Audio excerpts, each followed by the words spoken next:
Bonsoir à toutes et à tous et bienvenue à cette édition, le sommaire. Ce mardi 15 avril 2025, une délégation de la BPF a été reçue en audience au cabinet du président du Conseil économique et social. Le point dans cette édition. La Sénat a présenté ce mardi le chronogramme des élections générales de 2026. Les détails dans un instant. Le ministre conseiller aux infrastructures Jacques Kayaldi a effectué le 13 avril dernier une descente à Godomé. À suivre dans cette édition les raisons de cette descente.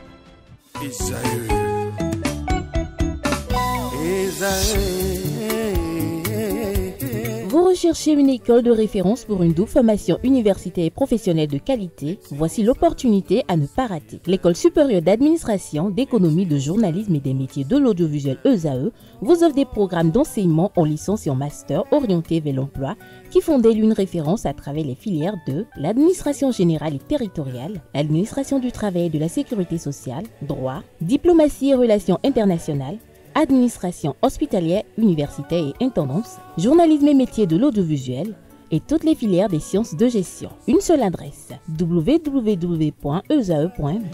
Rendez-vous dès maintenant sur nos campus ESAE Bedromende au numéro 90 93 65 21 ou au numéro 98 98 14 00. Paracourt sur le numéro 52 46 12 12.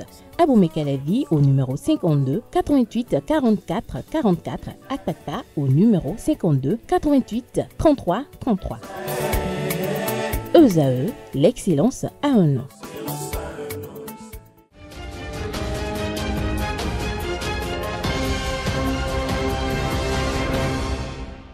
Bienvenue dans la soirée de ce mardi 15 avril. Le président du Conseil économique et social, Conrad Baguidi, a reçu à son cabinet une délégation de l'association béninoise pour la promotion de la famille ABPF. Il s'agit d'une visite de courtoisie et de prise de contact avec le président de l'institution. Au micro de Quentin Amoussou, Nassirine Fatoumbi, le directeur exécutif de l'ABPF, comme l'on a Bozo fait le point de leurs échanges au terme de cette rencontre.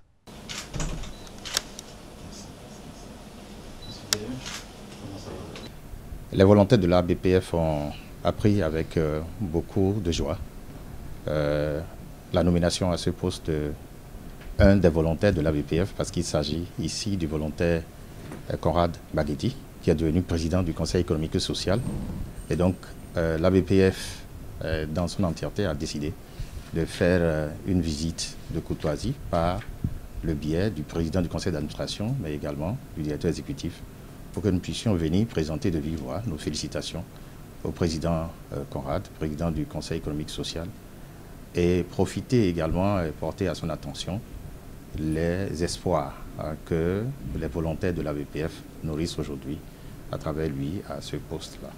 Le conseil économique et social, on sait que l'un des objectifs phares, c'est d'œuvrer pour que le social du Béninois puisse être renforcé afin que le mieux-être puisse être la chose la plus partagée. Et l'un des objectifs phares également de la BPF, c'est le bien-être familial.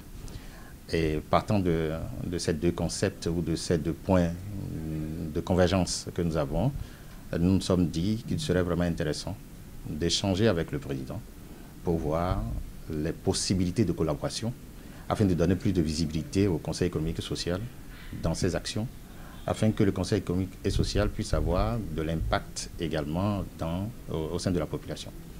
La BPF travaille sur plusieurs thématiques qui pouvaient intéresser également le Conseil économique et social. Les thématiques sur lesquelles on pouvait se mettre ensemble sont par exemple la parenté responsable. C'est également le travail que nous faisons avec les jeunes, puisqu'on sait que la population béninoise est en majorité composée de jeunes. On sait également que ce sont ces jeunes-là qui sont porteurs de l'avenir de ce pays. Et qu'il est important alors que la BPF travaille depuis 50 ans sur la sexualité, sur la santé de la reproduction, et que le Conseil économique et social a pour également objectif de faire en sorte que la communauté béninoise puisse avoir les informations pour le développement social. Nous avons pensé que ces différentes pistes peuvent nous amener à travailler pour faire en sorte que des interventions puissent se faire ensemble. Il peut y avoir une synergie d'action par rapport aux ambitions ou aux objectifs que le président nourrit aujourd'hui à la tête du CES avec ce que nous faisons nous autres déjà sur le terrain. Nous avons l'habitude au niveau de la BPF de collaborer avec des institutions de la République. On travaille de par le passé avec l'Assemblée nationale et nous avons pensé qu'avec l'arrivée du président du CES, qui a une ouverture d'esprit pour tout ce qui concerne la jeunesse, pour tout ce qui concerne la femme et la famille, qu'on peut définir un cadre de travail pour faire en sorte que certaines interventions communes se mènent en direction de la population et surtout de la communauté à la base. À moins d'un an des premières élections générales au Bénin, la Commission électorale nationale autonome Sénat a rendu public ce mardi le chronogramme des activités conformément aux dispositions des lois électorales. Des détails, avec Saka Lafia, président de la Sénat. L'article 19-7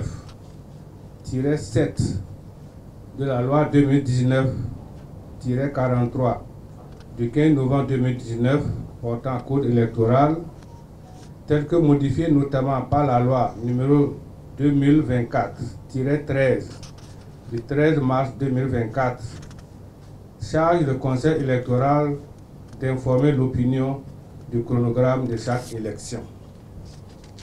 C'est pour satisfaire à cette exigence légale que la Commission électorale nationale autonome a prévu ce jour, mardi 15 avril 2025, la remise officielle des deux chronogrammes aux partis politiques, aux parties prenantes, ainsi que leur diffusion à travers divers canaux de communication. Ces deux chronogrammes se présentent comme suit. 1. Le chronogramme des activités des élections couplées législatives et communales de janvier 2026. 2. Le chronogramme des activités de l'élection présidentielle d'avril et mai 2026.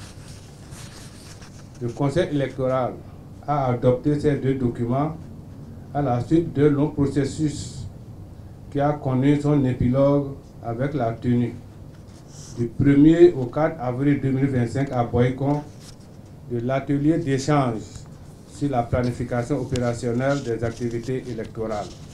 Il me paraît important de préciser que le chronogramme des élections couplées législatives et communales compte 53 activités, tandis que celui de l'élection présidentielle en compte 38. Ces activités, complémentaires par nature, sont toutes aussi importantes les unes que les autres. Les deux documents qui vous sont soumis sont synthétiques et centrés sur les dates clés, prenant en compte le début et la fin de chaque activité. Ils sont essentiellement dynamiques et leur mise en œuvre intégrera les contraintes internes comme externes.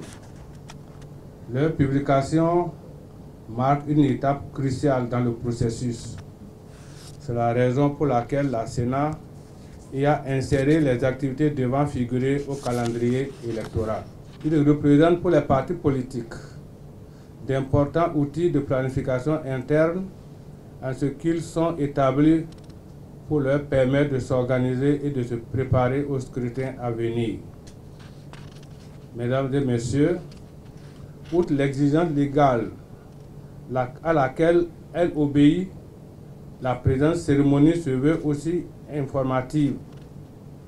Elle vise à permettre aux acteurs politiques, aux médias, à la société civile et à nos concitoyens de s'impliquer avec justesse et exactitude dans le processus électoral.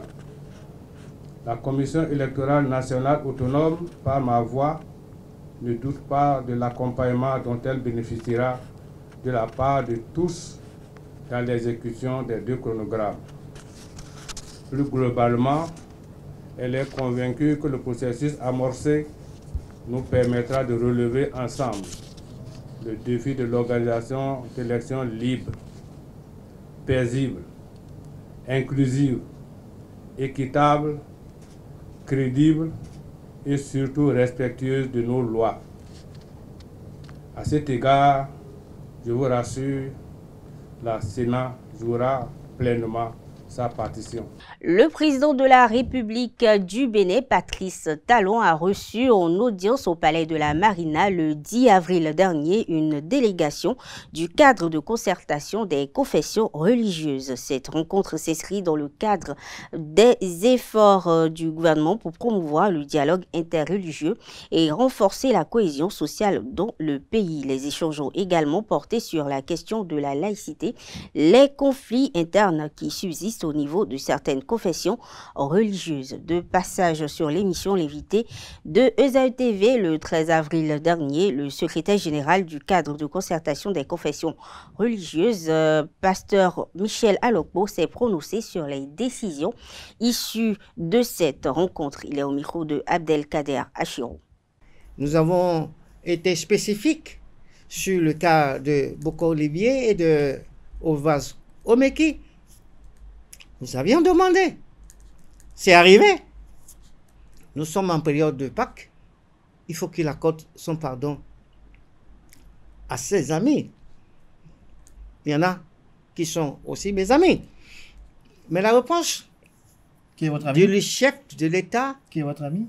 Ben, mon ami, c'est Boko Olivier. C'est l'ami du président Talon également. La réponse du chef de l'État à cette doléance m'a surpris. C'est pour la première fois que le chef d'État a pris la parole pour dire, parce que je n'ai jamais gardé rancune pour qui que ce soit. Le pardon, c'est chrétien. Le pardon doit se donner, et s'il faut donner le pardon, je vais le donner à un moment donné. Ça veut dire que le chef de l'État est ouvert à pacifier le pays. Le chef de l'État, Patrice Talon, est ouvert pour qu'il y ait la paix dans notre pays. Le chef de l'État, Patrice Talon, est ouvert pour ceux qui ont commis des crimes dans le passé et qui sont devant les tribunaux ou qui ont été condamnés, qui sont en prison, bénéficieront du chef de l'État des mesures de grâce. Je n'ai pas appelé le cas de Rekia Madougou et du professeur Jolaïvo. C'est de façon globale que nous avons parlé, mais nous avons été spécifiques par rapport à Boko Olivier, à Ozaz Omeki. Nous pensons que ce que nous avons dit et la réponse du chef d'État inclut tout cela, même ceux qui sont à l'étranger. Mais ce qui est important que je voudrais que vous reteniez avec moi, le chef d'État dit que la forme de cette grâce, de cette mesure, c'est lui qui va décider quelle est cette forme de grâce ou de mesure de grâce qu'il va accorder à ces personnes que nous avions demandé de pardonner. Je ne peux pas le dire. Je ne veux pas dévancer les faits. Mais est-ce que vous nourrissez une grande espérance? J'ai espoir que quelque chose se passera. Pendant cette rencontre entre le président Talon et le CCCR tenue le 10 avril dernier, l'affaire complot contre la sûreté de l'État impliquant deux proches du chef de l'État n'a pas été occultée lors des échanges. Selon les propos de Michel Alokpo, secrétaire général du cadre de concertation des confessions religieuses, ils ont plaidé pour la libération de ces personnalités concernées et de bien d'autres. On le suit à nouveau. Nous avons été bien reçus par le chef de l'État. Le chef de l'État a accepté toutes nos préoccupations, parmi lesquelles, oui, lesquelles? La loi du 1er juillet 1901 qui régit les associations, c'est une loi française qui apparemment est caduque et ne correspond à rien par rapport à la situation religieuse, associative de notre pays. Nous étions ravis et nous lui avons dit qu'au cours du Conseil des ministres du mercredi dernier, les ministres ont validé un projet de loi qui répond à peu près à nos doléances de revoir cette loi. Et donc, le ministre de la Justice, avec ses collègues, ont proposé une loi cadre pour encadrer les associations religieuses et les associations dans leur ensemble. C'est avec grande joie que le chef d'État nous a dit qu'il est préoccupé par cette loi française. Mais ce qu'il a dit, et qui nous a encore davantage réjouis, c'est qu'il a annoncé que d'ici le mois de juin, il va rassembler les religieux, les églises évangéliques et les autres églises pour qu'on ait une loi spécifique sur les confessions religieuses. J'étais très ravi, très content de cela. Puisque vous devez savoir que dans notre pays, il y a une multitude d'églises. Et des églises qui n'ont pas le même fonctionnement. Il y a des églises qui opèrent d'une manière ou d'une autre. Pas comme une société commerciale, mais comme une structure qui travaille pour l'épanouissement spirituel de la population béninoise. Et nous sommes contents que ce séminaire arrive vite au mois de juin pour que nous puissions débattre des préoccupations des confessions religieuses par rapport aux spécificités de chaque confession religieuse. Parce que vous devez comprendre que les églises ont tous des doctrines différentes. La nomination du conseil dans une église locale ou dans une église nationale diffère d'une communauté à une autre. Oui. Vous prenez les méthodistes, ce n'est pas le même fonctionnement. Vous prenez les pentecôtistes, ce n'est pas le même fonctionnement. Vous prenez les évangéliques, ce n'est pas le même fonctionnement. Je veux préciser que l'Église catholique n'est pas concernée par cette loi du 1er juillet 1901, parce que l'Église catholique a un statut particulier dans la gestion de leurs fidèles. Donc, nous avons débattu de cette loi et il y a une promesse sûre que nous serons pris en compte au travers de nos préoccupations quand nous aurons ce séminaire le mois de juillet proche. De juin ou juillet? Juin prochain. C'est tout proche. Deuxièmement, nous avons abordé la question de la laïcité. Nous étions trop préoccupés par la laïcité au Bénin. Pourquoi? Nous avions organisé un colloque en 2008 sur les confessions religieuses et la laïcité. Et nous avons défini plusieurs formes de laïcité. C'est des professeurs émérites que nous avons invités à ce colloque, qui nous ont aidés à faire la démarcation entre ce qui est spirituel et ce qui est temporel. Mais nous avons constaté que notre constitution a consacré que le Bénin, la République du Bénin est laïque. Mais cette forme de laïcité, on n'a pas une définition claire et nette. La forme de laïcité que doit prendre notre laïcité au Bénin. Nous avons suggéré au chef de l'État. On révise la Constitution? Mais non, on retourne la question aux députés pour savoir quelle forme ça va prendre. Est-ce que c'est un décret? Si on doit réviser la Constitution, ce n'est pas en ce temps où on est en train de se battre pour les élections, c'est d'après. Mais une chose est certaine, c'est qu'il faut que les députés donnent un contenu clair à la laïcité que notre démocratie doit pouvoir prendre. Parce que vous avez vu que les députés ont voté une loi sur la chefferie traditionnelle.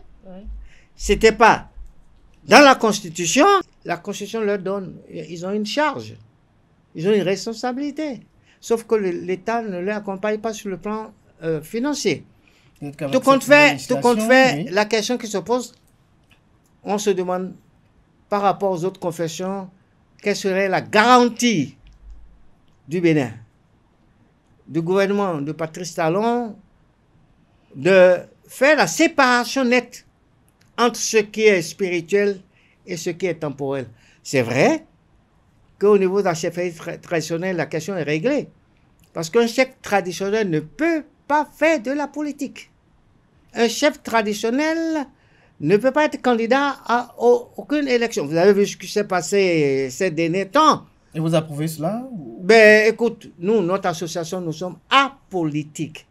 Mais c'est ça la raison de la laïcité. La laïcité, il faut séparer ce qui est de l'État politique et ce qui est religieux.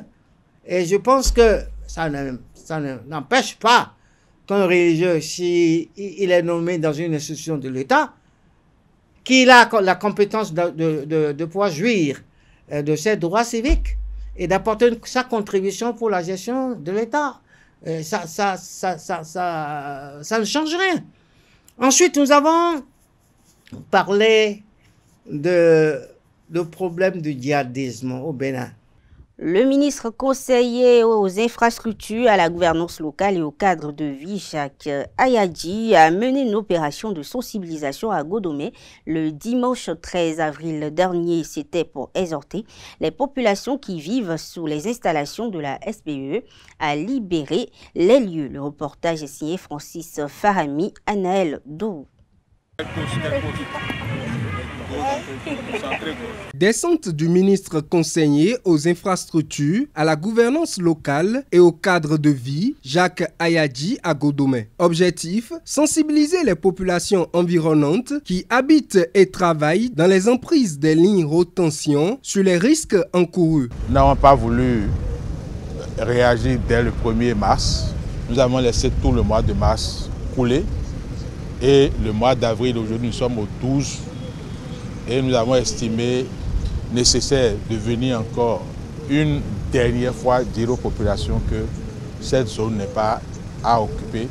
Non pas parce que l'État veut les exproprier pour d'autres utilités, mais parce que c'est une zone très dangereuse pour la vie humaine. On n'a pas pu voir ceux qui font le sport. C'est pourquoi demain, à 8 h, nous allons revenir ici pour leur parler, saisir l'occasion pour distribuer l'arrêté municipal que le maire de Calavi a pris. Cette sensibilisation vise essentiellement à protéger les populations. Le ministre conseiller Jacques Ayadji a par ailleurs donné un nouvel ultimatum. Nous avons fixé le délai du 1er mars pour que ces emprises soient libérées. Mais force est de constater que jusqu'à ce jour, même si on note un effort de certains qui sont partis d'eux-mêmes, il y en a encore qui s'entêtent et sont restés sur place. Je suis venu ici avec le commissaire de Godomé, qui a été instruit par le directeur général de la police républicaine pour m'accompagner, afin qu'une dernière fois, on parle à ceux qui sont installés ici, pour que d'ici la semaine prochaine, ces zones soient libérées, y compris avec le concours de la police républicaine. Ces multiples actions de sensibilisation du gouvernement s'inscrivent dans le cadre du renforcement de la sécurité publique et sanitaire des usagers. Les membres de l'Union nationale des médias en ligne du Bénin UNAMEL Bénin ont tenu leur deuxième assemblée générale ordinaire le 12 avril dernier à l'Institut supérieur des métiers de l'audiovisuel. Et les discussions ont entre autres tourné autour de l'adoption des rapports d'activité et financiers 2024, présentation du plan annuel du plan de travail annuel 2025. Cette rencontre leur a permis également d'aborder les défis spécifiques liés à l'exercice du journalisme sur le web. L'occasion pour les participants de réfléchir à des mécanismes d'autorégulation, à l'importance de la formation, à l'appropriation du nouveau cadre déontologique. Dans son discours d'ouverture, le président de l'UNAMEL Bénin, Barnabas Oroukman, a salué les réformes engagées par la 7e mandature de la HAC, notamment la suspension de certains médias non encore enregistrés et la reconnaissance officielle des médias en ligne comme composante à part entière du système médiatique béninois. Il a également plaidé pour la délivrance rapide des cartes de presse et pour la mise en place des formations adaptées aux journalistes du numérique. À cette Assemblée générale, le rapport d'activité 2024 présenté par le secrétaire général de l'UNAMEL Bénin a été adopté à l'unanimité. Il retrace, il faut le préciser, les premières actions du bureau exécutif, notamment une tournée de prise de contact avec plusieurs organes de presse ainsi que les efforts de formalisation de l'association toujours en cours. Actualité hors de nos frontières à présent, au Mali, les partis politiques craignent toujours leur survie. Une centaine de partis politiques parmi lesquels toutes les principales formations du pays étaient représentées lors de la conférence de presse organisée ce mardi 15 avril par l'initiative des partis politiques pour la charte IPAC et cause l'annonce de la semaine dernière par le gouvernement de transition d'une consultation des forces vives du pays sur la relecture de la charte des partis politiques. Ces consultations doivent commencer ce 16 avril en région et s'achever le 29 avril prochain pour la phase nationale. Les partis politiques craignent que l'objectif réel de ces consultations soit le pur et simple dissolution par le régime de transition. La déclaration commune des 101 partis politiques maliens, il faut le préciser, a été lue par l'ancien ministre Oumar Ibrahima Touré. À la fois inquiets et en colère, ces partis rappellent que cette nouvelle constitution, adoptée en 2023 par les autorités de transition, elle-même garantit l'existence des partis politiques qui, selon l'article 39, se conforment et exercent librement leurs activités dans les conditions déterminées par la loi. Les partis indiquent avoir sollicité une audience urgente avec le Premier ministre de transition, le général Abdoulaye Maïga, et le rapport des concertations annoncé. Ils assurent enfin que leur volonté est de renforcer la stabilité et la réussite de la transition dans le cadre du respect de la loi et des principes républicains. Autre information de nos frontières, l'ancien président péruvien Ollanta Humala, âgé de 62 ans, a été condamné ce mardi à 15 ans de prison pour blanchiment d'argent dans le cadre du scandale de corruption lié au géant brésilien du BPT, Odebrecht, et une peine de 15 ans donc de réclusion effective est prononcée à son encontre et a été énoncée par le juge chargé de l'affaire. Cette condamnation, il faut le noter, intervient plus de 3 ans après le début du procès d'Ollanta Humala qui a gouverné le Pérou de 2011 à 2016. Sport dans cette édition, le Bénin représenté par une trentaine d'athlètes a participé aux gymnasiades U15 Serbie 2025. Une délégation conduite par le responsable du sport scolaire a séjourné à Zlatibor du 4 au 14 avril 2025. Et la participation du Bénin ouvre un avenir prometteur pour les différentes disciplines sportives embrassées lors de cette édition. Plus de précision avec Djesugo Beno. Gymnasiade U15 Serbie 2025, une participation prometteuse pour le Bénin. Du 4 au 14 avril 2025, la ville de Zlatibor en Serbie a accueilli les Gymnasiades U15, un rendez-vous sportif international dédié aux jeunes talents. Le Bénin y a pris part avec une délégation de 33 athlètes scolaires engagés dans 5 disciplines, à savoir le basketball 3 contre 3, le beach volley, le tennis, le badminton et l'athlétisme.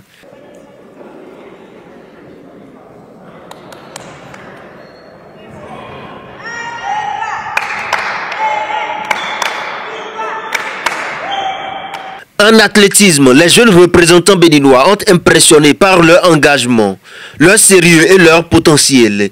Bien que les résultats officiels n'annoncent pas des trophées, leurs performances ont été saluées par plusieurs observateurs. En beach volley, une discipline encore émergente au Bénin, les athlètes ont pu se confronter à la scène internationale.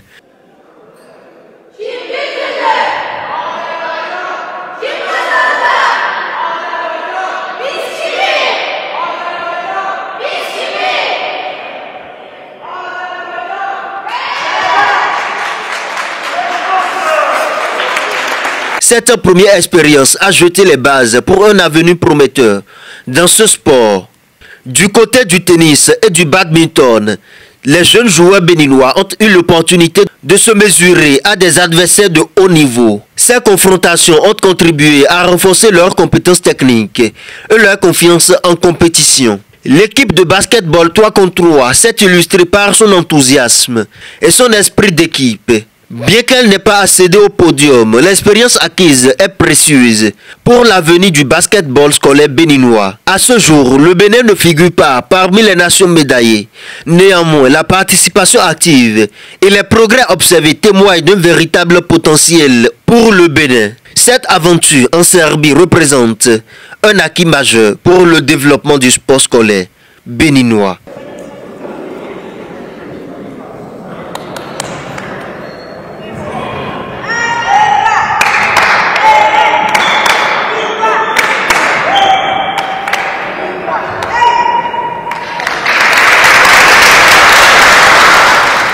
Mesdames, Messieurs, nous sommes à la fin de cette édition. Merci de l'avoir suivi. Très bonne soirée à toutes et à tous.